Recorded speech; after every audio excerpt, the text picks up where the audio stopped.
ملائکہ کتب اسمانی کے ساتھ ساتھ اللہ رب العالمین کے نبیوں اور رسولوں پر بھی ایمان رکھتے ہیں، لا فرق بین احد من رسلی، اور اعلان کرتے ہیں کہ ہم اللہ کے رسولوں میں کوئی فرق نہیں کرتے۔ جیسے وہ مثال دیا نا آپ کو، یہ مثالیں سمجھنے سمجھانے کے لیے ہوتی ہیں، اس کی کوئی وہ حقیقت وہ نہیں بنے گی۔ جیسے کہ ایک کلاس کے اسٹوڈنٹ ایک سکول کے ایک ادارے کے اسٹوڈنٹ، وہ کہتے ہیں فلاں ادارے میں پڑھتے ہیں، فلاں ادارے کا اسٹوڈنٹ ہے، فلاں یونیورسٹی کا ہے، فلاں کالج ہے، فلاں اسکول ہے، لیکن جب اس سکول میں، اس کالج میں، اس یونیورسٹی میں، اس ڈپارٹمنٹ میں دیکھیں گے تو وہ ضروری نہیں ہے کہ سارے کے سارے اسٹوڈنٹ سب سبجیکٹس میں یکساں پوزیشن کے حامل ہوں۔ یہ معاملہ سمجھنے سمجھانے کے لیے ہم کیا وہ طریقہ ہے، اور جن انبیاء و مرسلین کو اللہ رب العالمین نے اپنی مخلوق کی بہتری کے لیے بھیجا، ان کی رہنمائی اللہ رب العالمین نے خود فرمائی، ان پر اپنا پیغام نازل کیا جس کو عرف عام میں وحی کہا جاتا ہے۔ رب العالمین نے کتابیں بھی نازل فرمائی اور صحیفے بھی نازل فرمائے، ان کی صحیح تعداد اللہ اور اس کا رسول بہتر جانتے ہیں، لیکن مشہور کتابوں میں 4 آسمانی کتابیں بہت مشہور ہیں، اور آپ جانتے ہیں جب ان کی باری آئے گی اسی ڈیٹیل میں بھی جائیں گے، تورات ہے، زبور ہے، انجیل ہے، قرآن مجید، فرقان حمید ہے، ایسی صحائف ہے، صحیفے، یوں سمجھیے جیسے ہم کہتے ہیں نا کہ اسلام میں پمفلیٹ، تو اللہ نے وہ بھی نازل فرمائے، جہاں جیسے رب نے چاہا وہ بھی ہے۔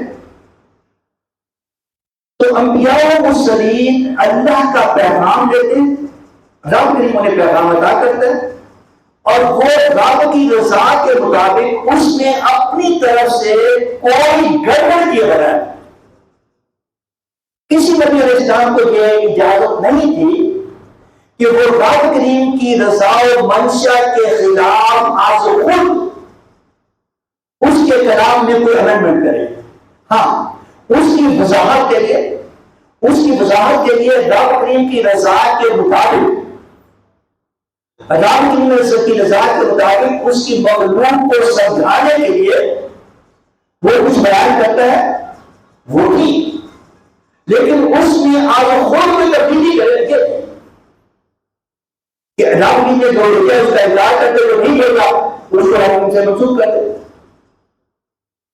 بڑی سخت وحی فرمائی ہے رب کریم نے اس حوالے سے، بہت سخت وحی فرمائی ہے، یہاں تک کہ نبی اکرم صلی اللہ علیہ وسلم کے بارے میں بڑی سخت وحی فرمائی ہے کہ اگر نبی اکرم صلی اللہ علیہ وسلم اپنی مرضی سے کلام الہی میں کمی بیشی کریں تو اللہ رب العالمین کی گرفت ایسی ہوگی کہ ساری دنیا مل کر رب کریم کی گرفت کا سامنا نہیں کر پائے۔ کوئی نبی اور رسول ایسا نہیں ہے، کوئی 1,64,40,000 میں سے کوئی نبی ایسا نہیں ہے کہ جس نے اپنی مرضی سے رب کریم کے حکم کو امینڈ کیا ہو۔ ہاں، اس کی رضا و منشا سے،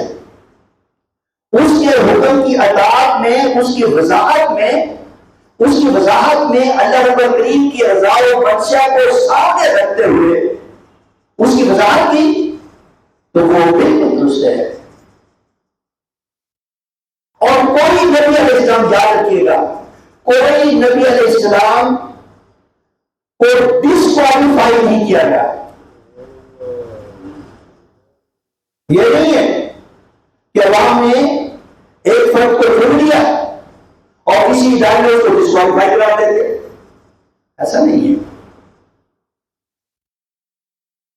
کوئی نبی، کوئی رسول 1,24,000 کروڑ، ان میں سے کوئی ایک بھی ایسا نہیں ہے جس کو منصب نبوت عطا کرنے کے بعد اسے چھین لیا گیا۔ ہاں، پہلے انہیں باوٹایا گیا، پہلے انہیں بتایا گیا کہ یہ منصب کوئی معمولی نہیں ہے. جب آیت میثاق نازل کی نا، اللہ رب العالمین نے انبیاء کرام علیہ السلام سے ایک میثاق لیا تھا، ایک پختہ عہد لیا تھا، اور یہ بات عالم ارواح کی ہے. اللہ رب العالمین نے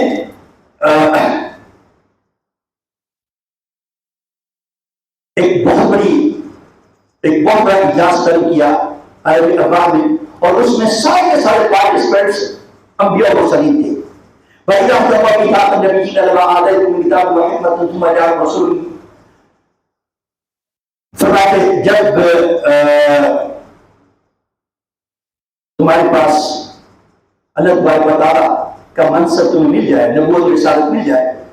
اور پھر تمہارے پاس ہمارے نبی محمد صلی اللہ علیہ وسلم تشریف لائے، ثم جاءكم رسول مصدق لما معكم لا تؤمنون به ولا تنصرونه. جب وہ رسول معظم حضور نبی اکرم صلی اللہ علیہ وسلم تشریف لائیں تو تمہارے لیے لازم ہے کہ تم سب ان پر ایمان بھی لاؤ گے اور ان کی نصرت کے لیے بھی کام کرو گے. قال آخرتم وأخذتم على ذلك نصري، فرمایا کہ کیا تم اس کا وعدہ کرتے ہو، اس عہد کو تسلیم کرتے ہو؟ اور جب انہوں نے کہا کہ قالوا کرنا، فرمایا کہ وأخذتم على ذلك نصري، اور اس پر میرا اصرار کی ضرورت ہے، اس پر میری طرف سے تم پر پابندی بھی ہوگی. قال وقرنا قال فشهدوا وانا معكم من الشاهدين، میں کہ تم ایک دوسرے کے گواہ ہو جائے اور میں تم سب پر نگہبان ہوں، سب کی اس کارروائی کو دیکھنے والا ہوں. اور پھر فرمایا کہ فمن تولى بعد ذلك فاولئك هم الفاسقون، اگر اس کے بعد کوئی پھر گیا، یہ اس عالم ہست و بود میں انسان کے وارد ہونے سے پہلے کی بات ہے، عالم ارواح کی بات ہے. وہی پر اللہ رب العالمین نے ارواح انبیاء کو یہ پیغام دے دیا، انہیں بتا دیا فمن تولى بعد ذلك فاولئك هم الفاسقون. اس کے بعد اگر کوئی اس اعتراض سے پھر گیا تو وہ لوگ فاسق ہوں گے. اور یاد رکھیں کہ کسی فاسق کو نبوت نہیں ملتی، یعنی وہ ڈسکوالیفائی ہو جائے گی. اور ہمیں قرآن سننے سے پتہ چلتا ہے کہ انبیاء و مرسلین علیہ السلام میں سے کوئی ایک بھی ڈسکوالیفائی نہیں ہوا. کوئی ایک نبی اور رسول بھی ایسا نہیں ہے کہ جس نے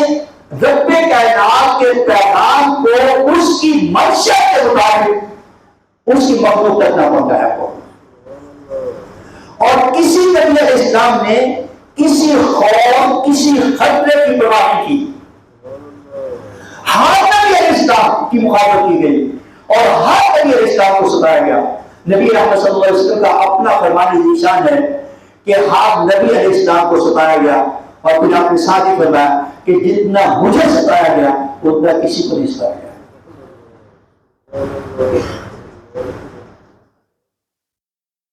کسی نبی علیہ السلام نے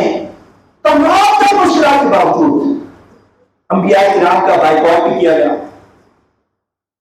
انبیاء کرام پر جسمانی ظلم شدت بھی کیا گیا، انبیاء کرام علیہ السلام کو شہید بھی کیا گیا. بات صرف باتوں تک نہیں رہی، ظلم و ستم کے ایسے پہاڑ توڑے گئے کہ انبیاء کرام علیہ السلام کو